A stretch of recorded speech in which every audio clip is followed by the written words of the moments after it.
मी प्रियांका आणि प्रियांकाज किचनमध्ये तुमचं स्वागत आहे. चला तर मग सुरुवात करूया माझ्या आईसोबत मालवणी पद्धतीचा पापलेट मसाला बनवायला. पापलेट मसाला बनवण्यासाठी लागणारे साहित्य: पापलेट, कांदा, ओले खोबरे, टोमॅटो, चिरफळ, लसूण, धने, सुक्या मिरच्या, हळद, मीठ, आगळ, कोकम.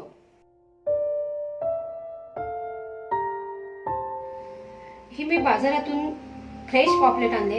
पापलेटची साईज मीडियम आहे. तुम्ही पाहिजे तर थोडी मोठी घेऊ शकता. पापलेट फ्रेश आहे की नाही हे ओळखायचं एक वेगळी खासियत आहे. डोळ्याच्या खालचा भाग प्रेस करा.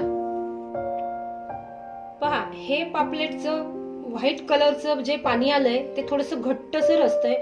हे पाणी आल्यानंतर तुम्ही अगदी 2 तास जरी पापलेट असेच ठेवलात तरीही ती फ्रेशच राहतात, हे ओळखावं. आता पापलेटच्या व्यतिरिक्त इतर मासे आपण पाहताना इथे लाल पाहिले तरच ते फ्रेश असतं आणि पांढरं असेल तर ते फ्रेश नाही असे समजावे. आता ही पापलेट आहेत, ही पहिलं 5 मिनिटं मीठ लावून 5 ते 10 मिनिटं मीठ लावून ठेवावे.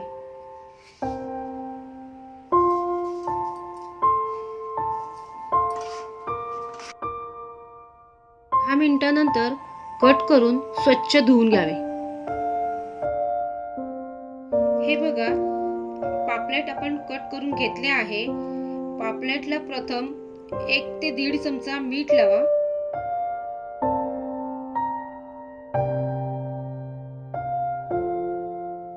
अर्धा चमचा हळद आणि 2 चमचे आगळ.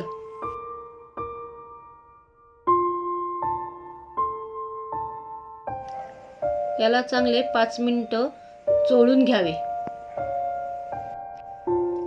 4 ते 5 चमचे धने, 10 ते 12 सुका मिरच्या हे चांगले 1 ते 2 तास भिजत घालावे. मी इथे बेडगी मिरची वापरली आहे.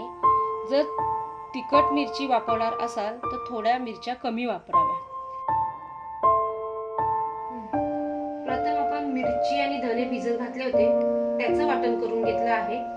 त्यानंतर ओलं खोबरं, कांदा, टोमॅटो, लसूण याचं परत एक वाटण करून घेतलं आहे.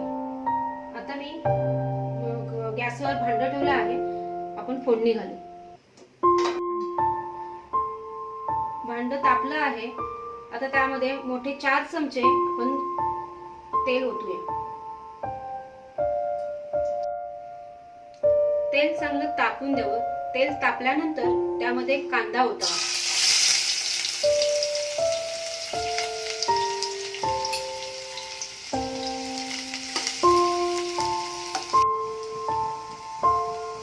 कांदा थोडासा लालसर केला की त्यामध्ये मिरचीचं वाटण टाकायचं.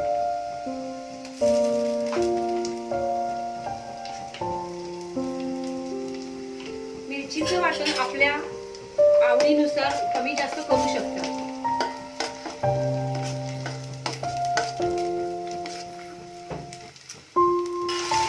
मिरचीचं वाटण परतल्यानंतर आपण हे खोबऱ्याचं वाटण त्यामध्ये टाकायचं आहे.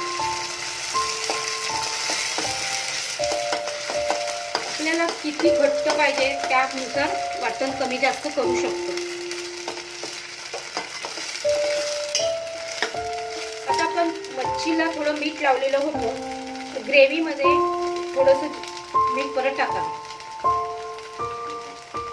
आता चांगलं परतल्यानंतर त्याला छानपैकी असा कलर आलाय आणि वासही छान सुटलाय.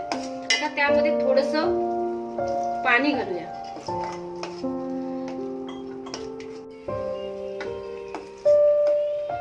आपल्याला जर रस्सा घट्ट हवा असेल तर थोडं पाणी कमी घालावं. जर घट्ट वाटला तर थोडं जास्त पाणी घालून आपल्याला पाहिजे तशी ग्रेव्ही करावी. याला उकळी आल्यानंतर 2 ते 3 कोकम टाकूया. कोकम ही गावठी असल्यामुळे जरा मी कमी टाकली आहे. रश्श्याला तर चांगली उकळी आली आहे. आता आपण त्यामध्ये पापलेट सोडूया.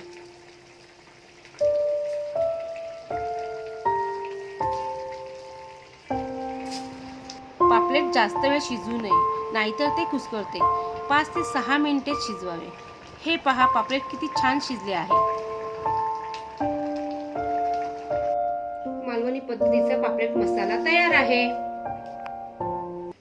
तर मग कशी वाटली तुम्हाला माझ्या आईच्या हातची रेसिपी? जर तुम्हाला रेसिपी आवडली असेल तर माझ्या चॅनलला लाईक करा, शेअर करा आणि सबस्क्राईब करा.